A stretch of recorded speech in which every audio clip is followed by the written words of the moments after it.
पाठक, उस सुंदरी का जीवन वृत्तांत सुनकर मुझे जितना कुतूहल हुआ वो अकथनीय है। खेद है कि जिस जाति में ऐसी प्रतिभाशाली देवियां उत्पन्न हो, उस पर पाश्चात्य के कल्पनाहीन, विश्वासहीन पुरुष उंगलियां उठाएं। समस्त यूरोप में एक ऐसी सुंदरी न होगी जिससे इसकी तुलना की जा सके। हमने स्त्री पुरुष के संबंध को सांसारिक संबंध समझ रखा है। उसका आध्यात्मिक रूप हमारे विचार से कोसों दूर है।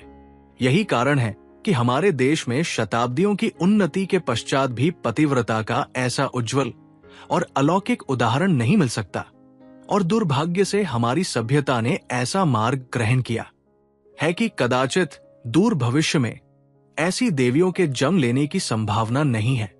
जर्मनी को यदि अपनी सेना पर, फ्रांस को अपनी विलासिता पर और इंग्लैंड को अपने वाणिज्य पर गर्व है, तो भारतवर्ष को अपने पतिव्रत का घमंड है। क्या यूरोप निवासियों के लिए यह लज्जा की बात नहीं है कि होमर और वर्जित डंटे और गटे, शेक्सपियर और ह्यूगो जैसे उच्च कोटि के कवि एक भी सीता या सावित्री की रचना न कर सके? वास्तव में यूरोपीय समाज ऐसे आदर्शों से वंचित है। मैंने दूसरे दिन ज्ञान सरोवर से बड़ी अनिच्छा के साथ विदा मांगी और यूरोप को चला। मेरे लौटने का समाचार पूर्व ही प्रकाशित हो चुका था।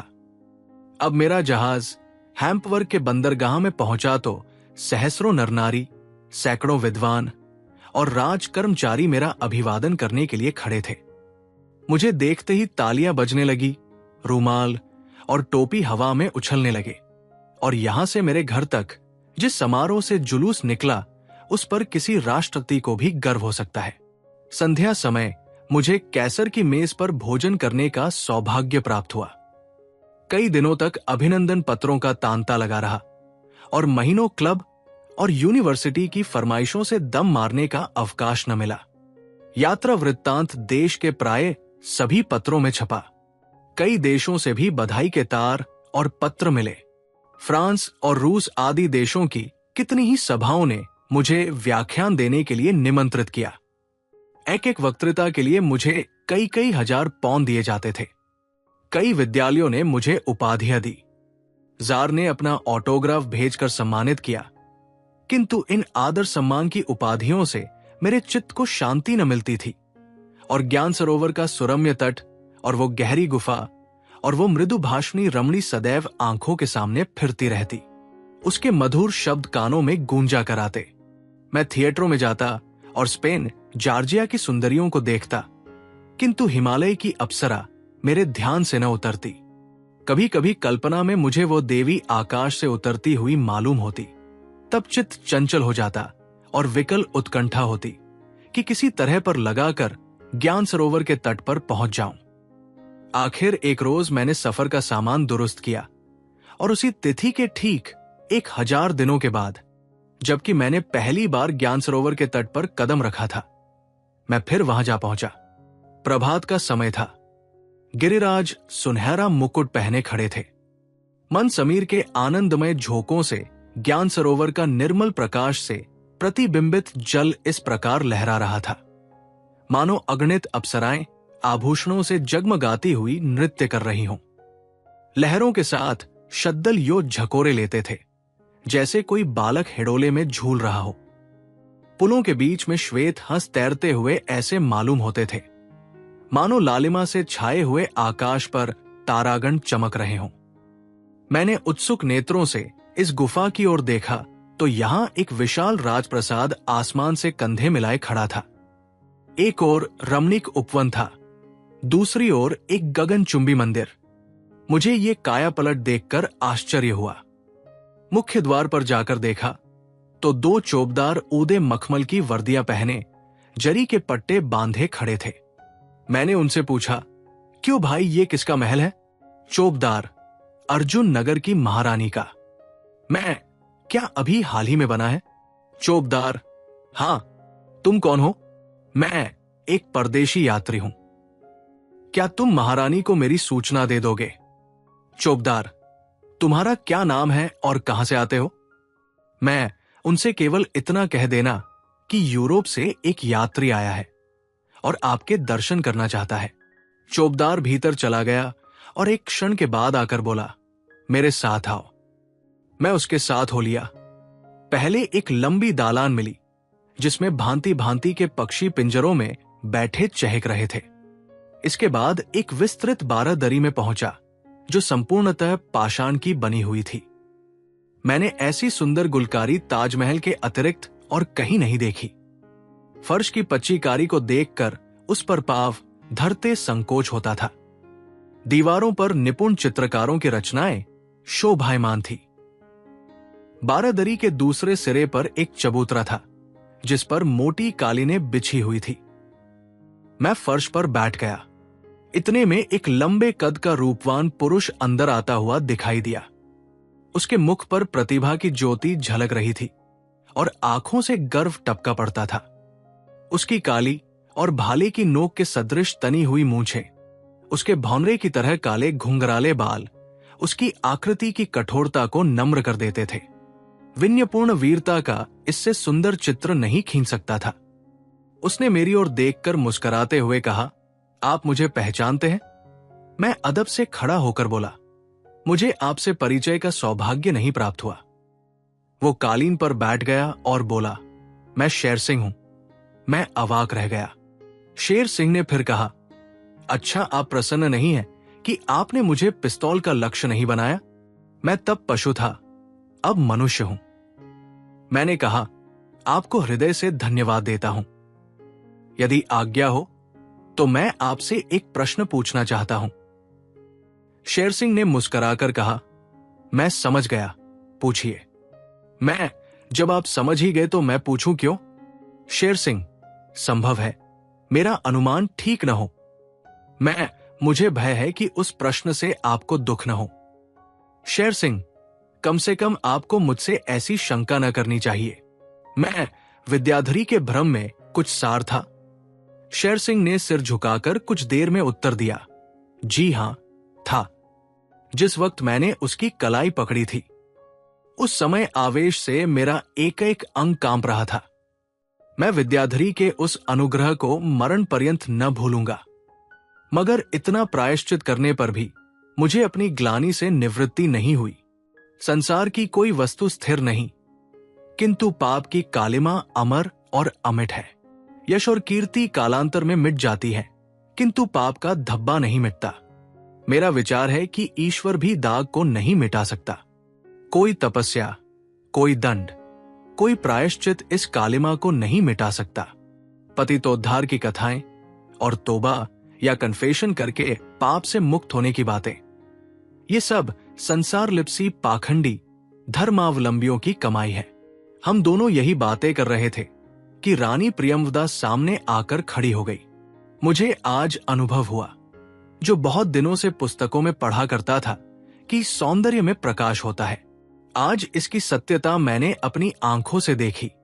मैंने जब उन्हें पहले देखा था तो निश्चय किया था कि ये ईश्वरीय कलाने पुण्य की पराकाष्ठा है, परंतु अब जब मैंने उन्हें दोबारा देखा तो ज्ञात हुआ कि ये इस असल की नकल थी।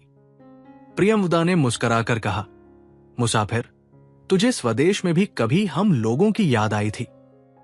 अगर मैं चित्रकार होता तो उसके मधुर हास्य को चित्रित करके प्राचीन गुणियों को चकित कर देता। उसके मुंह से ये प्रश्न सुनने के लिए मैं तैयार न था। यदि इसी भांति मैं उसका उत्तर देता तो शायद वो मेरी धृष्टता होती और शेर सिंह के तेवर बदल जाते। मैं ये भी न कह सकता कि मेरे जीवन के सबसे सुखद भाग वही था जो ज्ञान सरोवर के तट पर व्यतीत हुआ था, किंतु मुझे इतना साहस भी न हुआ। मैंने दबी जबान से कहा, क्या मैं मनुष्य नहीं हूं? 3 दिन बीत गए। इन तीनों दिनों में खूब मालूम हो गया कि पूर्व को आतिथ्य सेवी क्यों कहते हैं। यूरोप का कोई दूसरा मनुष्य जो यहाँ की सभ्यता से परिचित न हो, यहाँ के सत्कार से ऊब जाता, किंतु मुझे इन देशों के रहन सहन का खूब अनुभव हो चुका है और मैं इसका आदर करता हूं। चौथे दिन मेरी विनय पर रानी प्रियंवदा ने अपनी शेष कथा सुनानी शुरू की। ऐ मुसाफिर, मैंने तुझसे कहा था कि अपनी रियासत का शासन भार मैंने श्रीधर पर रख दिया था, और जितनी योग्यता और दूरदर्शिता से उन्होंने इस काम को संभाला है, उनकी प्रशंसा नहीं हो सकती। ऐसा बहुत कम हुआ है कि एक विद्वान पंडित जिसका सारा जीवन पठन पाठन में व्यतीत हुआ हो, एक रियासत का बोझ संभाले, किंतु राजा बीरबल की भांति पर श्रीधर भी सब कुछ कर सकते हैं। मैंने परीक्षार्थी उन्हें ये काम सौंपा था। अनुभव ने सिद्ध कर दिया कि ये इस कार्य के सर्वथा योग्य है। ऐसा जान पड़ता है कि कुल परंपरा ने उन्हें इस काम के लिए अभ्यस्त कर दिया। जिस समय उन्होंने इसका काम अपने हाथ में लिया, ये रियासत एक उजाड़ ग्राम के सदृश थी। अब वो धन धान्यपूर्ण एक नगर है। शासन का कोई ऐसा विभाग नहीं जिस पर उनकी सूक्ष्म दृष्टि न पहुंची हो। थोड़ी ही दिनों में लोग उनके शील स्वभाव पर मुग्ध हो गए और राजा रणधीर सिंह भी उन पर कृपा दृष्टि रखने लगे। पंडित जी पहले शहर से बाहर एक ठाकुर द्वारे में रहते थे, किंतु जब राजा साहब से मेलजोल बढ़ा तो उनके आग्रह से विवश होकर राजमहल में चले गए। यहां तक परस्पर मैत्री और घनिष्ठता बढ़ी कि मान प्रतिष्ठा का विचार भी जाता रहा। राजा साहब पंडित जी से संस्कृत भी पढ़ते थे और उनके समय का अधिकांश भाग पंडित जी के मकान पर ही कटता था। किंतु शोक, ये विद्या प्रेम या शुद्ध मित्रभाव का आकर्षण न था, ये सौंदर्य का आकर्षण था। यदि उस समय मुझे लेशमात्र भी संदेह होता कि रणधीर सिंह की ये घनिष्ठता कुछ और ही पहलू लिए हुए है, तो उसका अंत इतना खेदजनक न होता जितना कि हुआ। उनकी दृष्टि विद्याधरी पर उस समय पड़ी जब वो ठाकुर द्वारे में रहती थी, और ये सारी कुयोजनाएं उसी की करामात थी।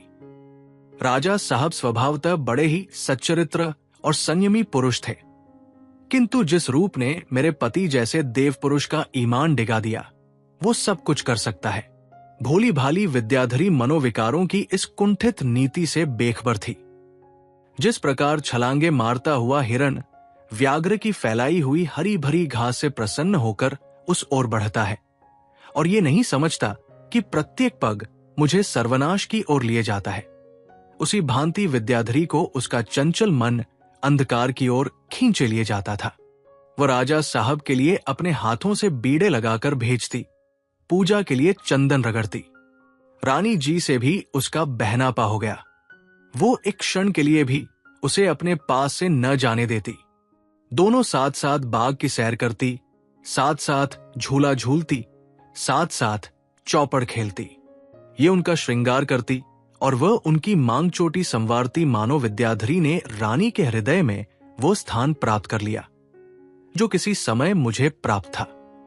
लेकिन वो गरीब क्या जानती थी कि जब मैं बाग की रविशों में विचरती हूं तो कुवासना मेरे तलवे के नीचे आंखें बिछाती है।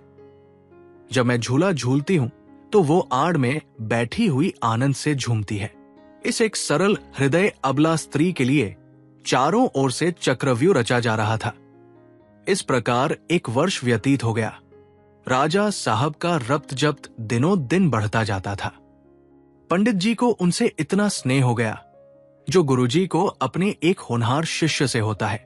मैंने जब देखा कि आठों पहर का ये सहवास पंडित जी के काम में विघ्न डालता है, तो एक दिन मैंने उनसे कहा, यदि आपको कोई आपत्ति न हो तो दूरस्थ देहातों का दौरा आरंभ कर दें और इस बात का अनुसंधान करें कि देहातों में कृषकों के लिए बैंक खोलने में हमें प्रजा से कितनी सहानुभूति और कितनी सहायता की आशा करनी चाहिए।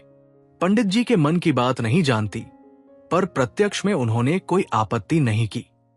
दूसरे ही दिन प्रातकाल चले गए, किंतु आश्चर्य यह है कि विद्याधरी उनके साथ न गई। अब तक पंडित जी जहां कहीं आते थे, विद्याधरी परछाई की भांति उनके साथ रहती थी। असुविधा के कष्ट का विचार भी उसके मन में ना आता था। पंडित जी कितना ही समझाए, कितना ही डराएं, पर वो उनका साथ न छोड़ती थी।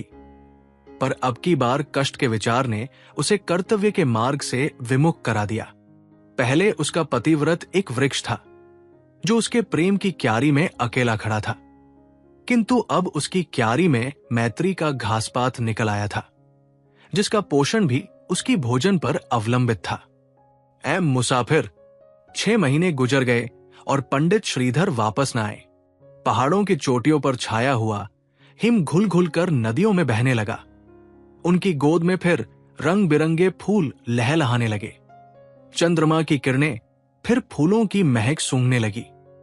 सभी पर्वतों के पक्षी अपनी वार्षिक यात्रा समाप्त कर फिर स्वदेश आ पहुंचे, किंतु पंडित जी रियासत के कामों में ऐसे उलझे कि मेरे निरंतर आग्रह करने पर भी अर्जुन नगर न आए।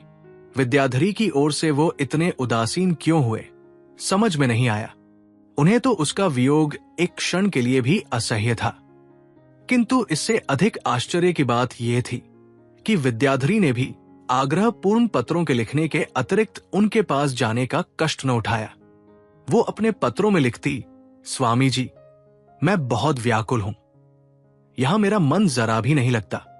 एक एक दिन एक एक वर्ष के समान व्यतीत होता है, न दिन को चैन न रात को नींद। क्या आप मुझे भूल गए? मुझसे कौन सा अपराध हुआ? क्या आपको मुझ पर दया भी नहीं आती? मैं आपके वियोग में रो रो कर मरी जाती हूं। नित्य स्वप्न देखती हूं कि आप आ रहे हैं, पर यह स्वप्न सच्चा नहीं होता। उसके पत्र ऐसे ही प्रेममय शब्दों से भरे होते थे, और इसमें भी कोई संदेह नहीं कि जो कुछ वो लिखती थी वो भी अक्षरशः सत्य था। मगर इतनी व्याकुलता, इतनी चिंता और इतनी उद्विग्नता पर भी उसके मन में कभी ये प्रश्न न उठे कि क्यों न मैं ही उनके पास चली चलूं। बहुत ही सुहावनी ऋतु थी। ज्ञान सरोवर में यौवनकाल की अभिलाषाओं की भांति कमल के फूल खिले हुए थे। राजा रणधीर सिंह की 25वीं जयंती का शुभ मुहूर्त आया। सारे नगर में आनंदोत्सव की तैयारियां होने लगी। गृहिणियां कोरे कोरे दीपक पानी में भिगोने लगी कि वो अधिक तेल न सोख जाए।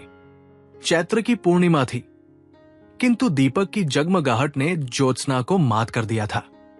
मैंने राजा साहब के लिए इरफान से एक रत्न जड़ित तलवार मंगा रखी थी। दरबार के अन्य जागीरदारों और अधिकारियों ने भी भांति के उपहार मंगा रखे थे। मैंने विद्याधरी के घर जाकर देखा तो वो एक पुष्पहार गूंथ रही थी। मैं आधा घंटे तक उसके सम्मुख खड़ी रही, किंतु वो अपने काम में इतनी व्यस्त थी कि उसे मेरी आहट भी न मिली। तब मैंने धीरे से पुकारा, बहन। विद्याधरी ने चौंक कर सिर उठाया और बड़ी शीघ्रता से वो हार फूल की डाली में छिपा दिया और लज्जित होकर बोली, क्या तुम देर से खड़ी हो? मैंने उत्तर दिया, आधा घंटे से अधिक हुआ। विद्याधरी के चेहरे का रंग उड़ गया, आंखें झुक गई, कुछ हिचकिचाई, कुछ घबराई। अपने अपराधी हृदय को इन शब्दों से शांत किया, ये हार मैंने ठाकुर जी के लिए गूंथा है। उस समय विद्याधरी की घबराहट का भेद मैं कुछ न समझी। ठाकुर जी के लिए हार गूंथना क्या कोई लज्जा की बात है? फिर जब ये हार मेरी नजरों से हटा दिया गया तो उसका जिक्र ही क्या। हम दोनों ने कितनी ही बार साथ बैठकर हार गूंथे थे। कोई निपुण मालिन भी हमसे अच्छा हार न गूंथ सकती थी। मगर इसमें शर्म क्या? दूसरे दिन ये रहस्य मेरी समझ में आ गया। वो हार राजा रणधीर सिंह को उपहार में देने के लिए बनाया गया था। ये बहुत सुंदर वस्तु थी। विद्याधरी ने अपना सारा चातुर्य उसके बनाने में खर्च किया था। कदाचित वो सबसे उत्तम वस्तु थी जो राजा साहब को भेंट कर सकती थी। वो ब्राह्मणी थी, राजा साहब की गुरुमाता थी। उसके हाथों से वो उपहार बहुत ही शोभा देता था, किंतु ये बात उसने मुझसे छिपाई क्यों? मुझे उस दिन रात भर नींद न आई। उसके इस रहस्य भाव ने उसे मेरी नजरों से गिरा दिया। एक बार आंख झपकी तो मैंने उसे स्वप्न में देखा, मानो ये एक सुंदर पुष्प है, किंतु उसकी बास मिट गई हो। वो मुझसे गले मिलने के लिए बढ़ी, किंतु मैं हट गई और बोली कि तूने मुझसे वो बात छिपाई क्यों? ऐ मुसाफिर, राजा रणधीर सिंह की उदारता ने प्रजा को मालामाल कर दिया। रईसों और अमीरों ने खिलते पाई। किसी को घोड़ा मिला, किसी को जागीर मिली। मुझे उन्होंने श्रीमद् भगवद गीता की एक प्रति एक मखमली बस्ते में रख कर दी। विद्याधरी को एक बहुमूल्य जड़ाऊ कंगन मिला। उस कंगन में अनमोल हीरे जड़े हुए थे। दिल्ली के निपुण स्वर्णकारों ने इसे बनाने में अपनी कला का चमत्कार दिखाया था। विद्याधरी को अब तक आभूषणों से इतना प्रेम न था। अब तक सादगी ही उसका आभूषण और पवित्रता ही उसका श्रृंगार था। पर इस कमल पर लोटपोट हो गई। आषाढ़ का महीना आया, घटाएं गगन मंडल में मंडराने लगी। पंडित श्रीधर को घर की सुधाई, पत्र लिखा कि मैं आ रहा हूं। विद्याधरी ने मकान खूब साफ कराया और स्वयं अपना बनाव श्रृंगार किया। उसके वस्त्रों से चंदन की महक उड़ रही थी। उसने कंगन को संदूकचे से निकाला और सोचने लगी कि इसे पहनूं या न पहनूं। उसने मन में निश्चय किया कि न पहनूंगी। संदूक बंद करके रख दिया। सहसा लौंडी ने आकर सूचना दी कि पंडित जी आ गए। सुनते ही विद्याधरी लपक कर उठी, किंतु पति के दर्शनों की उत्सुकता उसे द्वार की ओर नहीं ले गई। उसने बड़ी फुर्ती से संदूक खोला, कंगन निकाल कर पहना और अपनी सूरत आईने में देखने लगी। इधर पंडित जी प्रेम की उत्कंठा से कदम बढ़ाते दालान से आंगन और आंगन से विद्याधरी के कमरे में आ पहुंचे। विद्याधरी ने आकर उनके चरणों को अपने सिर से स्पर्श किया। पंडित जी उसका ये श्रृंगार देखकर दंग रह गए। एकाएक उनकी दृष्टि उस कंगन पर पड़ी। राजा रणधीर सिंह की संगत ने उन्हें रत्नों का पारखी बना दिया था। ध्यान से देखा तो एक एक नगीना 1,000 का था। चकित होकर बोले, ये कंगन कहां मिला? विद्याधरी ने जवाब पहले से सोच रखा था। रानी प्रियंवदा ने दिया है। ये जीवन में पहला अवसर था कि विद्याधरी ने अपने पतिदेव से कपट किया। जब हृदय शुद्ध न हो तो मुख से सत्य क्यों कर निकले?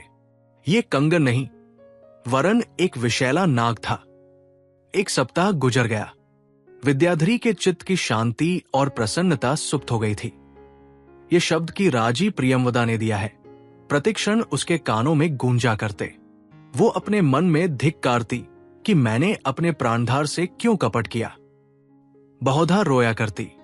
एक दिन उसने सोचा कि क्यों न चलकर पति से सारा वृत्तांत सुना दूं। क्या वो मुझे क्षमा न करेंगे? ये सोचकर उठी, किंतु पति के सम्मुख जाते ही उसकी जबान बंद हो गई। वो अपने कमरे में आई और फूट फूट कर रोने लगी। कंगन पहनकर उसे बहुत आनंद आया था। इसी कंगन ने उसे हंसाया था, अब वही रुला रहा है। विद्याधरी ने रानी के साथ बागों में सैर करना छोड़ दिया। चौपड़ और शतरंज उसके नाम को रोया करते। वो सारे दिन अपने कमरे में पड़ी रोया करती और सोचती कि क्या करूं। काले वस्त्र पर दाग छिप जाता है, किंतु उज्जवल वस्त्र पर कालिमा की एक बूंद भी झलकने लगती है। सोचती, इसी कंगन ने मेरा सुख हर लिया है। यही कंगन मुझे रक्त के आंसू रुला रहा है। सर्प जितना सुंदर होता है उतना ही विषाक्त भी होता है। ये सुंदर कंगन विषधर नाग है, मैं उसका सिर कुचल डालूंगी। ये निश्चय करके उसने एक दिन अपने कमरे में कोयले का अलाव जलाया, चारों तरफ से किवाड़ बंद कर दिए और उस कंगन को, जिसने उसके जीवन को संकटमय बना रखा था, संदूक से निकालकर आग में डाल दिया। एक दिन वो था कि कंगन उसे प्राणों से भी प्यारा था। उसे मखमली संदूक में रखती थी। आज उसे इतनी निर्दयता से आग में जला रही है। विद्याधरी अलाव के सामने बैठी हुई थी। इतने में पंक्ति श्रीधर ने द्वार खटखटाया। विद्याधरी को काटो तो लहू नहीं। उसने ठाकुर द्वार खोल दिया और सिर झुकाकर खड़ी हो गई। पंडित जी ने बड़े आश्चर्य से कमरे में निगाह दौड़ाई, पर रहस्य कुछ समझ में न आया। बोले कि किवाड़ बंद करके क्या हो रहा है? विद्याधरी ने उत्तर न दिया। तब पंडित जी ने छड़ी उठा ली और अलाव कुरेदा तो कंगन निकल आया। उसका पूर्णतः रूपांतर हो गया था। न वो चमक थी, न वो रंग, न वो आकार। घबराकर बोले, विद्याधरी तुम्हारी बुद्धि कहां है? विद्या भ्रष्ट हो गई है। पंडित, इस कंगन ने तुम्हारा क्या बिगाड़ा था? विद्या, इसने मेरे हृदय में आग लगा रखी है। पंडित, ऐसी अमूल्य वस्तु मिट्टी में मिल गई। विद्या, इसने उससे भी अमूल्य वस्तु का अपहरण किया है। पंडित, तुम्हारा सिर तो नहीं फिर गया है? विद्या, शायद आपका अनुमान सत्य है। पंडित ने विद्याधरी की ओर चुभने वाली निगाहों से देखा। विद्याधरी की आंखें नीचे को झुक गई। वो उनसे आंखें न मिला सकी। भय हुआ कि कहीं ये तीव्र दृष्टि मेरे हृदय में न चुभ जाए।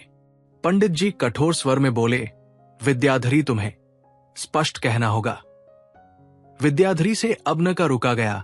वो रोने लगी और पंडित जी के सम्मुख धरती पर गिर पड़ी। विद्याधरी को जब सुध आई तो पंडित जी का कहीं पता न था।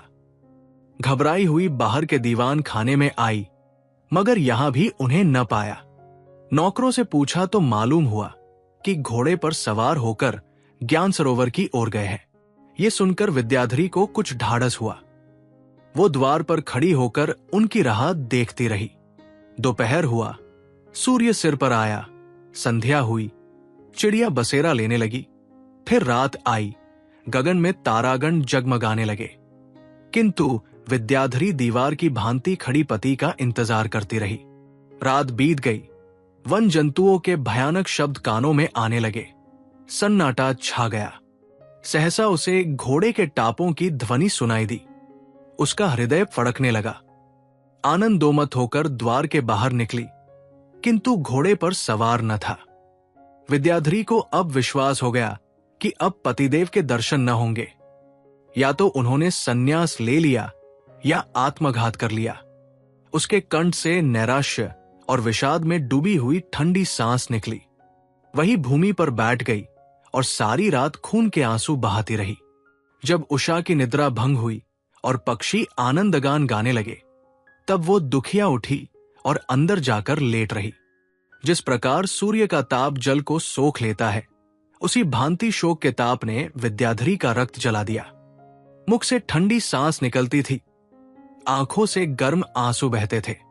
भोजन से अरुचि हो गई और जीवन से घृणा। इसी अवस्था में विद्याधरी की आंखें रक्तवर्ण हो गई। क्रोध से ओठ कांपने लगे। झल्लाई हुई नागिन की भांति फुफकार कर उठी और राजा के सम्मुख आकर कर्कशा स्वर में बोली, पापी, ये आग तेरी ही लगाई हुई है। यदि मुझमें अब भी कुछ सत्य है तो तुझे धृष्टता के कड़वे फल मिलेंगे। ये तीर कैसे शब्द राजा के हृदय में चुभ गए। मुंह से एक शब्द भी न निकला। काल को डराने वाला राजपूत एक स्त्री की आग्नेय दृष्टि से कांप उठा। 1 वर्ष बीत गया। हिमालय पर मनोहर हरियाली छाई। फूलों ने पर्वत की गोद में क्रीड़ा करनी शुरू की। ये ऋतु बीती। जलथल ने बर्फ की सफेद चादर ओढ़ी। जल पक्षियों की मालाएं मैदानों की ओर उड़ती हुई दिखाई देने लगी। ये मौसम भी गुजरा। नदी नाली में दूध की धारें बहने लगी। चंद्रमा की स्वच्छ निर्मल ज्योति ज्ञान सरोवर में थिरकने लगी, परंतु पंडित श्रीधर की कुछ टो न लगी। उस दुखिया की दशा कितनी करुणाजन थी। उसे देखकर मेरी आंखें भर आती थी। वो मेरी प्यारी सखी थी। उसकी संगत में मेरे जीवन के कई वर्ष आनंद से व्यतीत हुए थे। उसका ये अपार दुख देखकर मैं अपना दुख भूल गई। एक दिन वो था कि उसने अपने पतिव्रत के बल पर मनुष्य को पशु के रूप में परिणत कर दिया था, और आज ये दिन है कि उसका पति भी उसे त्याग रहा है। किसी स्त्री के हृदय पर इससे अधिक लज्जाजनक, इससे अधिक प्राणघातक आघात नहीं लग सकता। उसकी तपस्या ने मेरे हृदय में फिर उसी सम्मान के पद पर बिठा दिया। उसके सतीत्व पर फिर मेरी श्रद्धा हो गई। किंतु उससे कुछ पूछते, सांत्वना देते मुझे संकोच होता था। मैं डरती थी कि कहीं विद्याधरी ये न समझे कि मैं उससे बदला ले रही हूं। कई महीनों के बाद जब विद्याधरी ने अपने हृदय का बोझ हल्का करने के लिए स्वयं मुझसे ये वृत्तांत कहा, तो मुझे ज्ञात हुआ कि ये सब कांटे राजा रणधीर सिंह के बोए हुए थे। उन्हीं की प्रेरणा से रानी जी ने पंडित जी के साथ जाने से रोका। उसके स्वभाव ने जो कुछ रंग बदला वो रानी जी की ही कुसंगति का फल था। उन्हीं की देखा देखी उसे बनाव श्रृंगार की चाट पड़ी। उन्हीं के मना करने से उसने कंगन का भेद पंडित जी से छिपाया। ऐसी घटनाएं स्त्रियों के जीवन में नित्य होती रहती हैं और उन्हें जरा भी शंका नहीं होती। विद्याधरी का पतिव्रत आदर्श था, इसलिए ये विचलता उसके हृदय में चुभने लगी। मैं ये नहीं कहती कि विद्याधरी कर्तव्यपद से विचलित नहीं हुई। चाहे किसी के बहकाने से, चाहे अपने भोलेपन से उसने कर्तव्य का सीधा रास्ता छोड़ दिया, परंतु पाप कल्पना उसके दिल के कोसों दूर थी। ऐ मुसाफिर, मैंने पंडित श्रीधर का पता लगाना शुरू किया। मैं उनकी मनोवृत्ति से परिचित थी। वो श्री रामचंद्र के भक्त थे। कौशलपुरी की पवित्र भूमि और सरयू नदी के रमणीक तट उनके जीवन के सुख स्वप्न थे। मुझे ख्याल आया कि संभव है उन्होंने अयोध्या की राह ली हो। कहीं मेरे प्रयत्न से उनकी खोज मिल जाती और मैं उसे लाकर विद्याधरी के गले से मिला देती तो मेरा जीवन सफल हो जाता। इस विरहिणी ने बहुत दुख झेले हैं, क्या अब भी देवताओं को उस पर दया न आएगा? एक दिन मैंने शेर सिंह से कहा और 5 विश्वस्त मनुष्यों के साथ अयोध्या को चली। पहाड़ों से नीचे उतरते ही रेल मिल गई। उसने हमारी यात्रा सुलभ कर दी। 20वां दिन मैं अयोध्या पहुंच गई और धर्मशाला में ठहरी। फिर सरयू में स्नान करके श्री रामचंद्र के दर्शन को चली। मंदिर के आंगन में पहुंची ही थी कि पंडित श्रीधर की सौम्य मूर्ति दिखाई दी। वो एक आसन पर बैठे हुए रामायण का पाठ कर रहे थे और सहस्र नरनारी बैठे हुए उनकी अमृतवाणी का आनंद उठा रहे थे। पंडित जी की दृष्टि मुझ पर ज्यों ही पड़ी, वो आसन से उठकर मेरे पास आए और बड़े प्रेम से मेरा स्वागत किया। 2.5 घंटे तक उन्होंने मुझे उस मंदिर की सैर कराई। मंदिर के छत पर से सारा नगर शतरंज के बिसात की भांति मेरे पैरों के नीचे फैला हुआ दिखाई देता था। मंदगामिनी वायु सरयू की तरंगों को धीरे धीरे थपकियां दे रही थी। ऐसा जान पड़ता था मानो स्नेहमयी माता ने इस नगर को अपनी गोद में ले लिया हो। यहां से जब अपने डेरे को चली तब पंडित जी भी मेरे साथ आए। जब वो इत्मीनान से बैठे तो मैंने कहा, आपने तो हम लोगों से नाता ही तोड़ लिया। पंडित जी ने दुखित होकर कहा, विधाता की यही इच्छा थी, मेरा क्या वश था। अब तो श्री रामचंद्र की शरण में आ गया हूं और शेष जीवन उन्हीं की सेवा में भेंट होगा। आप तो श्री रामचंद्र की शरण में आ गए हैं, उस अबला विद्याधरी को किसकी शरण में छोड़ दिया है? पंडित, आपके मुख से ये सब शोभा नहीं देते। आप बार बार जंग लेकर भी नहीं कर सकते। आपकी ये भक्ति इस अधर्म का निवारण नहीं कर सकती। आप क्या जानते हैं कि आपके वियोग में उस दुखिया का जीवन कैसे कट रहा है? किंतु पंडित जी ने ऐसा मुंह बना लिया मानो इस विषय में वो अंतिम शब्द कह चुके। किंतु मैं इतनी आसानी से उनका पीछा क्यों छोड़ने लगी? मैंने सारी कथा आद्योपांत सुनाई और रणधीर सिंह की कपट नीति का रहस्य खोल दिया। तब पंडित जी की आंखें खुली। मैं वाणी में कुशल हूं, किंतु उस समय सत्य और न्याय के पक्ष ने मेरे शब्दों को बहुत ही प्रभावशाली बना दिया था। ऐसा जान पड़ता था मानो मेरी जिह्वा पर सरस्वती विराजमान हो। अब वो बातें याद आती हैं तो मुझे स्वयं आश्चर्य होता है। आखिर विजय मेरे ही साथ रही। पंडित जी मेरे साथ चलने पर उद्यत हो गए। यहां आकर मैंने शेर सिंह को यहीं छोड़ा और पंडित जी के साथ अर्जुन नगर को चली। हम दोनों अपने विद्या में मग्न थे। पंडित जी की गर्दन शर्म से झुकी हुई थी, क्योंकि अब उनकी हैसियत रूठने वालों की भांति नहीं, बल्कि मनाने वालों की तरह थी। आज प्रणय के सूखे हुए धान में फिर पानी पड़ेगा। प्रेम की सूखी हुई नदी फिर उमड़ेगी। जब हम विद्याधरी के द्वार पर पहुंचे तो दिन चढ़ाया था। पंडित जी बाहर ही रुक गए थे। मैंने भीतर जाकर देखा तो विद्याधरी पूजा पर थी, किंतु ये किसी देवता की पूजा न थी। देवता के स्थान पर पंडित की खड़ाऊ रखी हुई थी। पतिव्रत का ये अलौकिक दृश्य देखकर मेरा हृदय पुलकित हो गया। मैंने दौड़कर विद्याधरी के चरणों पर सिर झुका दिया।